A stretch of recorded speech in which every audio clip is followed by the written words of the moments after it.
Hello, aujourd'hui une vidéo un peu spéciale. Ça fait longtemps que j'en ai pas fait, un petit reporting de trading. Donc comme vous le savez, jusqu'à présent je vends pas mal d'options, donc c'est pas vraiment du trading. La vente d'options c'est plus une stratégie d'investissement pour être rentier. En revanche, j'ai fait ma première opération de trading, une vraie directionnelle, spéculative, en achat d'options et non pas en vente. Sur CCP, c'est l'équivalent de OHI. CCP, c'est une société qui loue des chambres médicalisées à des exploitants qui vendent ça aux Américains qui ont besoin de soins. Les perroquets du Costa Rica. Les perroquets du Costa Rica qui vont se coucher. Ils vendent ça aux Américains qui ont besoin de soins intensifs, voilà, avec des chambres médicalisées avec des infirmières. Donc en fait, CCP, c'est un opérateur immobilier qui accumule ces chambres et qui les loue à des opérateurs médicaux en fait. Donc pour moi, au niveau de la démographie, c'était une bonne boîte. Cette boîte, bon, pourquoi je l'ai achetée? Tout simplement, elle est dans l'offre, les trois portefeuilles là, elle est dans les trois portefeuilles pour être rentier. C'est une valeur qui crache 9% de dividendes environ par an. Je vous rappelle que Madame Michu en France, elle touche 1% par an à tout casser. Donc 9% sans rien faire, c'est plus que correct. C'est plus généralement que ce qu'on peut toucher dans l'immobilier en étant passif sans avoir d'emprunt bancaire par-dessus.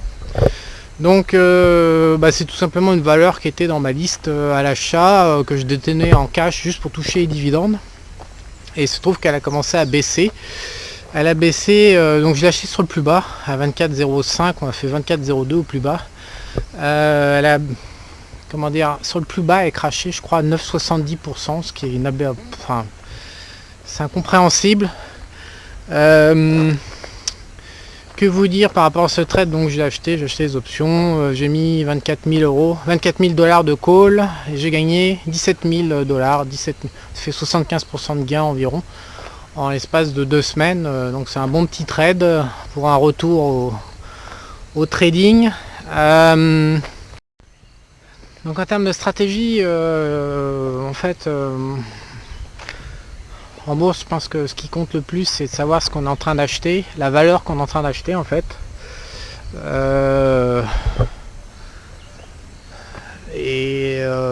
En psychologie, comment la valeur est perçue par les intervenants et est-ce qu'ils ont raison ou tort. C'est un peu les grands classiques. Après, sur ma position optionnelle, j'ai un peu merdé, pour être franc. Je m'en sors bien. Je suis pas très content en fait.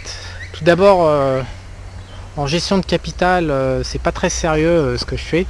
C'est-à-dire quand on commence à faire des achats d'options, l'idée c'est quand même de faire au moins plus 100% de gain. Il faut que ça dépasse la double mise.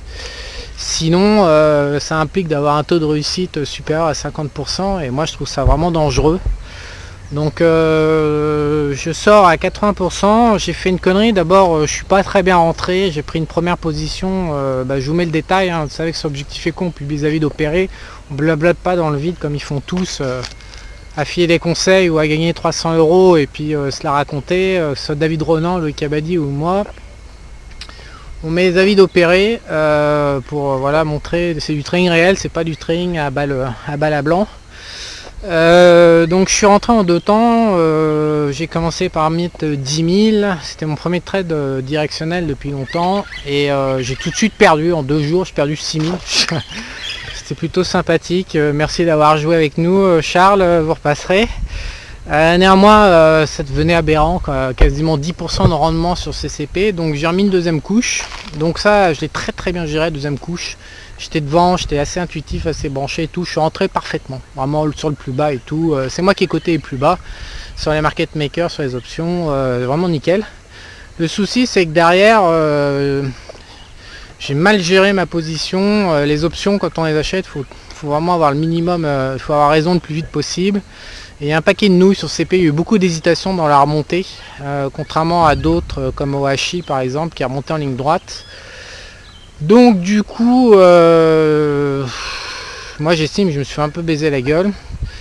Avec la valeur temps et la volatilité, je suis mal sorti.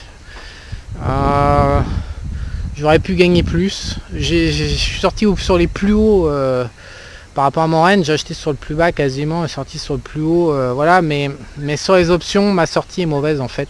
J'aurais pu gagner plus et plus tôt. Beaucoup plus tôt. C'est pas le genre de trade qu'il faut reproduire à l'infini parce que tôt ou tard, en fait c'est possible de faire ce genre de trade si on est rémunéré de 200 ou 300% de gains quand on a raison, puisque ça offre la possibilité de perdre la fois suivante. Là, en faisant un gain de 75%, évidemment on pourrait dire oh putain, de repère il se fait 17 000 $ dans la pocket là comme ça, hop hop hop en 2 semaines, putain il a la belle vie. Mais la vérité c'est que raisonnablement en termes de trading c'est pas bien ce que je fais, c'est pas un bon exemple. Puisque 75% de gains ça couvrira pas mon risque d'avoir tort les prochaines opérations, bien au contraire ça m'expose à un risque de ruine. En fait en faisant un gain de 75%, paradoxalement je suis en risque de ruine plus qu'en risque d'enrichissement. Voilà, donc je m'en sors bien, je gère mal la position sur la sortie avec la valeur temps et le paquet de nouilles, mais la vérité c'est que je m'en sors doublement bien et j'ai pas envie de reproduire. C'est vraiment du trading d'amateur ce que j'ai fait, c'est du trading de débutant. J'aime pas faire ce genre d'opération, même si ça se termine bien encore une fois pour moi. Je recommande vraiment pas de faire ce genre de trading. De toute façon c'est simple, hein, si je fais 15 opérations de ce genre avec le même process, et ben j'aboutirai à la ruine de mon compte tôt ou tard mécaniquement. Donc voilà, rendez-vous pour le prochain trade. Trade numéro 1 spéculatif pour le retour, Charlie's Back, 17 000 $, 75% de gain. Ouais ça pète, mais c'est pas à refaire, je referai pas un truc comme ça. Donc je vous rappelle juste que c'est pas sorcier, hein, c'est une valeur, mon portefeuille, 3 portefeuilles pour être entier, je le vends 150 €, donc ça va pas chercher loin. Donc comme quoi avec des valeurs classiques de rendement on peut tout à fait faire beaucoup de trading derrière quand il y a des petits excès passagers. Encore une fois l'important c'est de savoir ce qu'on achète à long terme, et en l'occurrence sur ces valeurs de rendement j'achète de la valeur, j'achète une rente. Donc j'avais un risque limité à la baisse. Donc si vous connaissez pas les 3 portefeuilles, je vais vous mettre un lien sous la vidéo. Je vous rappelle aussi qu'il y a un excellent package sur Objectif Eco. Plus de 600 clients y ont souscrit dans la boutique Objectif Eco. C'est l'offre 20 livres pour 19 €. C'est tous les livres Edouard Valis dedans. Il y a des très très bonnes stratégies. Encore une fois, il y en a une que je voudrais même bien sortir parce que elle vaut beaucoup plus que 19 €. Voilà, il y a 20 livres, il y a toute la production Edouard Valis pendant 10 ans offert pour 19 €. Je vous mets le lien sous la vidéo si vous ne connaissez pas cette offre. Si la bourse vous intéresse, franchement, c'est une offre imbattable. Le but d'ailleurs c'est qu'elle soit imbattable.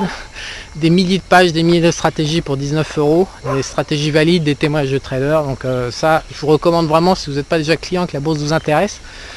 Et en termes de stratégie, notamment je suis en train de parler sur ma stratégie d'option. Voilà, de savoir jauger au-delà du gain et de la perf 75%, de savoir évaluer qu'en fait c'est pas une bonne opération contrairement à ce que les chiffres peuvent laisser supposer. Je vous rappelle juste que je lance un groupe de stratégie de vie pro et perso pour tout analyser sous forme de stratégie. Je vous mets le lien aussi ici sous la vidéo si ça vous intéresse d'aller jeter un œil. La stratégie de jeu c'est capital sur le moyen long terme. Sur un coup comme ça, sur CCP, ça se voit pas. D'ailleurs, encore une fois, la stratégie utilisée était foireuse. Donc ça se voit pas, mais on fait pas la différence sur un coup dans la vie, on fait la différence sur 100 coups différents. C'est sur l'enchaînement, avec un process, sur l'enchaînement des coups, des opérations, des process, de la gestion d'une entreprise, la bourse, l'immobilier, tout est pareil. C'est sur l'enchaînement des process qu'on fait la différence par rapport aux autres et qu'on s'enrichit. Et l'analyse de la pertinence de la stratégie qu'on emploie, c'est le cœur du réacteur.